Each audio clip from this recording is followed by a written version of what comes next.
Hey folks, it's Nate. Thanks for joining me at the art table again today.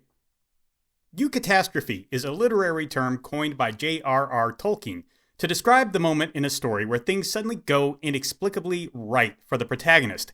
In short, it is the opposite of a catastrophe. It was Tolkien's stance that eucatastrophe was the highest form of fairy story, just as tragedy was the highest form of drama. Eucatastrophes exist to remind the audience of the power of providence. They serve to reward moral behavior, and let's face it, when done well, they serve to put a smile on our face that will not soon go away. The problem comes about when they are not done well. The eucatastrophe is a literary device that is often employed by Eiichiro Oda, the author of One Piece. However, it is also one of his most controversial tropes. That's not surprising to anyone familiar with the internet's fascination with both trope talk and pessimism, but it does bear examination. However, conducting that examination is going to require an examination of several events scattered across several thousand pages of illustrated story. I don't have time to recap all of it, and if you're not already familiar with One Piece, you may feel a little lost. My apologies, but it can't be helped in this case. And, of course, spoiler warning, I will have to talk about events up to the current chapter, which as of this recording is 1135. The root of this problem is that Oda has a terrible habit of not killing his characters. By this, I don't mean that he doesn't put his characters in situations that would kill them. The problem is more that he puts them in situations that should kill them. Then they just don't die for no clear reason. The most obvious example of this is the character Pell, who takes an explosive device that will supposedly level most of a city and flies it away so no one is harmed. He is still holding this explosive when it detonates. Yet Pell survives and returns home about a week later with nothing more than a bandage wrapped around his head to show for his trouble. A similar case is the butler Mary, who is stabbed through the chest 5 times, left on the ground overnight, and is up and walking again just days later. The butlers of One Piece are made of impressive stuff, it would seem. It has been argued that all people in Oda's world are of superhuman toughness, as practically everyone in his story seems stronger, tougher, and cooler than a normal person. However, that's not particularly satisfying either. We do see people die in One Piece. The obvious example is Nami's adoptive mother, Belmare, who is executed by the pirate Arlong, but there are plenty of other examples. Typically, they are the friends and family of the main characters. This provides us insight into the nature of our main cast and an emotional moment to connect that cast member to. Oda is really quite good at creating these moments. However, after writing his story for nearly 30 years, Oda's patterns are quite clear to anyone who goes looking for them. Deaths in One Piece exist to create emotional moments. The often cruel and arbitrary nature of death in the real world is absent from the world Oda creates. Instead, deaths are clearly and deliberately calculated to evoke the strong emotional response Oda desires from his audience. In theory, there is nothing wrong with that. I've often stated that I believe one of the goals of an author is to create an emotional response in their readership, and, over time, I've refined that notion to include a corollary, that the best emotion to create in the audience is one in harmony with the characters in the story. By creating moments where his characters and the audience are both moved to mourn a death, Oda pursues this goal. The problem is when he reveals a death he implied took place did not actually take place.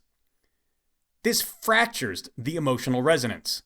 The characters in the story feel relief, the weight of grief suddenly vanishing from them. The audience realizes their emotions were being manipulated. This shatters the harmony between audience and character and frequently undoes the investment the audience had in the previous emotional moment. In some cases, that investment turns into actual hostility toward the creator or the story or both. This brings me to the curious case of Jaguar D. Saul and many of the events surrounding him. Saul was a vital character in the history of Nico Robin, one of the main cast of One Piece. When last seen, Saul was frozen solid on a burning island. Before he was frozen, he gave Robin a goal: to live out her life and find friends who would care for her in place of the family she lost.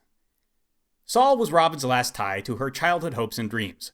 When the audience learned of his death, it contextualized one of One Piece's most complex central characters, who started as a cold and distant antagonist and slowly, over time, was pulled into the fold to become a beloved member of the crew.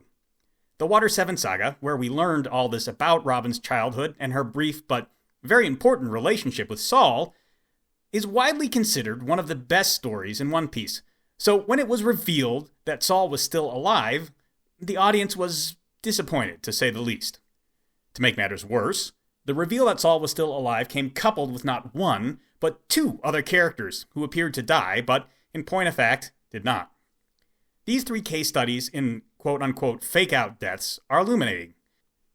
You see, the audience had no real issue with two of them, but a third has really irritated a lot of people.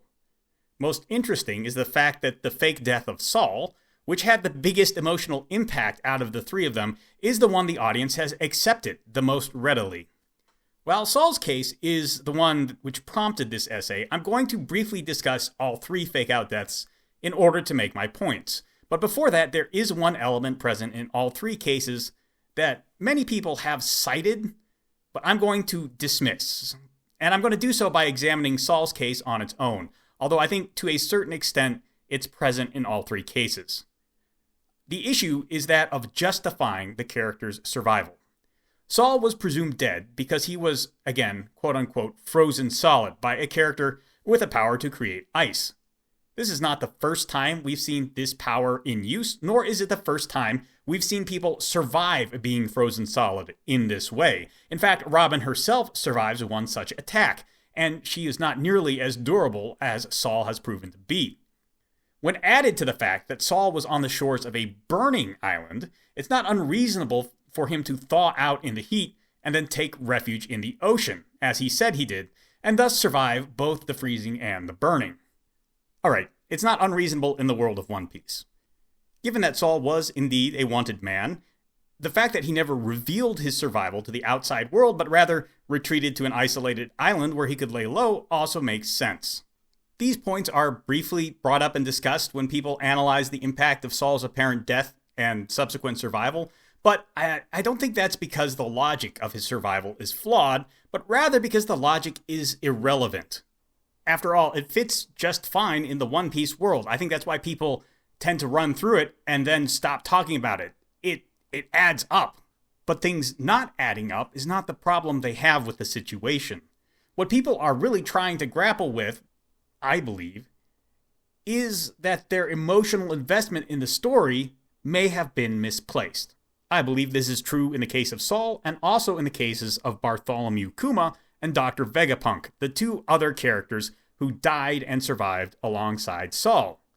Kuma, like Robin, was introduced as an antagonist. Unlike Robin, Kuma was much harder to pin down as friend or foe, and I'm not saying Robin was easy to work out. Over time, however, we came to understand that Kuma, who was uniquely strong and robust even in the One Piece world, was being used as part of an experimental program to create cyborgs. The project was headed by Dr. Vegapunk. Kuma submitted to the experiments in exchange for medical treatment for his daughter, Bonnie, which Vegapunk oversaw. However, Kuma was also a wanted man, and Vegapunk worked for the government. This created a certain conflict of interests. In order to overcome that conflict, the government demanded that Kuma surrender his free will and allow his consciousness to be completely eradicated, replaced with machine programming.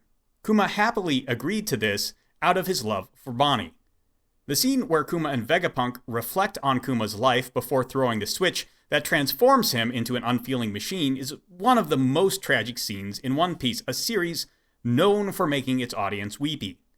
Less than a year later, the audience learned that Vegapunk would probably be able to undo all those modifications and restore Kuma's thinking mind. Of course, Vegapunk was willing to do this because he had made discoveries that put him at odds with the world government, and they had ordered his execution. Eventually, that execution was carried out, and Vegapunk was dead. Except the most brilliant man in the world had made provisions for that, creating a clone and backing up his memories using technology the audience already knew he had. On a spectrum of audience reactions, Vegapunk surviving his execution is the most disliked by far. Yes, it was in keeping with his character as a forward planner and an inventor, but it wasn't particularly satisfying. While Vegapunk had only been making appearances on screen in the story for 2 years or so, he had quickly won the audience over. He was a sympathetic figure to Kuma and his daughter Bonnie, and he had a certain kind of integrity to him. His death caused a lot of consternation among the cast and the readership. The offhand reveal that he had a cloned body ready to go and start using his recorded memories just didn't sit right, even though all the pieces were already in place for it. In fact, most people saw those pieces in place and fumed about the inevitable reversing of Vegapunk's death long before it was made official in the story itself. This is a clear moment intended to create harmony between audience and character emotions, instead creating dissonance. As I mentioned before, Oda has been writing One Piece for a long time, and we know his favorite tricks. When we see them coming, it prevents our investing in the story, even when the emotional moments are fairly good in and of themselves. On the other hand, the revivals of Kuma, and especially Saul, were taken very gracefully by the fan base. The Eucatastrophe that Oda offers lands much better in these two cases, and I think it's vital for anyone who wishes to include such an element in their own stories to at least try to understand why Oda succeeded in two of these cases but failed in the remaining one. The first factor, in my humble opinion, is time.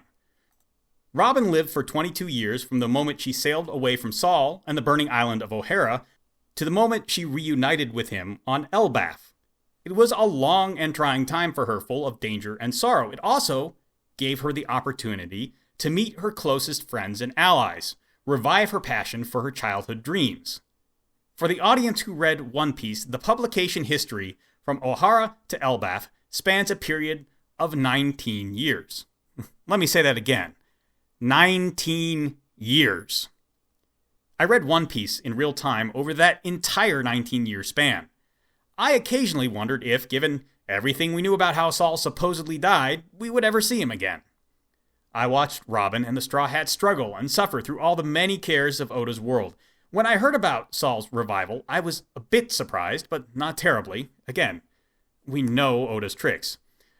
Then I watched as Robin changed her hairstyle to reflect how she looked as a child, and got ready to meet Saul again.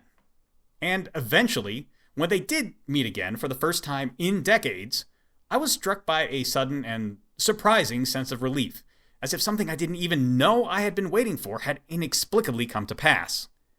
The moment had been building so gradually, I didn't even realize I had wanted it until it was already past. The second factor is connection. Saul was a character with a big impact in spite of very little narrative presence. However, Bartholomew Kuma had been a mover and shaker in the One Piece world for a very long time, appearing in the story for the first time almost 23 years ago in mid-2002, and having numerous contacts with the Straw Hats over the course of the story. His daughter Bonnie appeared 6 years later, although we don't know they are related for another decade or so. We've seen Kuma with free will and without it, and he has been an antagonist and surprising ally to the Straw Hats over the years. While Kuma's actions were often mysterious, and his transformation into a machine with no human will was only fully explained in 2023, more than 2 decades after his introduction, we already knew all we needed to about him through the way other characters acted towards him. The villains of the tale were never entirely comfortable with Kuma around, even after replacing his mind with a machine. And the love and devotion of Kuma's friends and allies, to say nothing of his daughter, speak volumes about him as a character. That these factors would eventually merge to overcome mere mechanical forces and restore his humanity just makes sense. We've seen the tragedy Kuma's family and friends suffered when they thought he was lost. We also got several small moments where Bonnie sits quietly with her father, trusting that the man she loves is still in there somewhere, no matter how machine-like he behaves. These moments of connection to Kuma made it much easier to draw him back into the story. They build the emotional harmony between the characters and the audience and make it clear that what we felt when we saw Kuma die is not being undone. Rather, that emotional payoff is now the investment in another and even greater moment of resolution. The third factor is providence. Eucatastrophe is inherently providential, a reaffirmation that what is good and worthwhile in the human condition is stronger than mere fate or circumstance, to say nothing of the worst parts of human nature.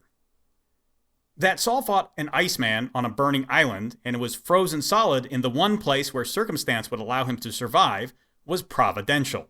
That the lonely child Kuma would meet and form a family willing to follow him into the worst places on Earth and love him even when all his warmth and kindness were gone is nothing short of providential. That added element, the feeling that you can't quite earn these moments of grace, is ultimately what makes them work. Sometimes the world is just arbitrary and capricious enough that you lose what you love most. Sometimes it is providential enough that you get it all back. Ultimately, I think it's these three factors that make the difference between fake deaths like Saul and Kuma and fake out deaths like Vegapunk's. Vegapunk had no providence in his revival, just his own scientific prowess. He had little connection to other characters outside his role as the most brilliant man in the world, with the exception of Kizaru, who is way outside the scope of today's video, so that's all I have to say about that. Furthermore, Vegapunk hadn't been around in the story long enough for this sudden reversal in his fate to feel organic.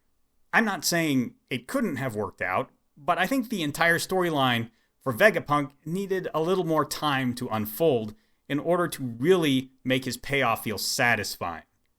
Of course, Oda is in something of a rush to get his story done before he dies.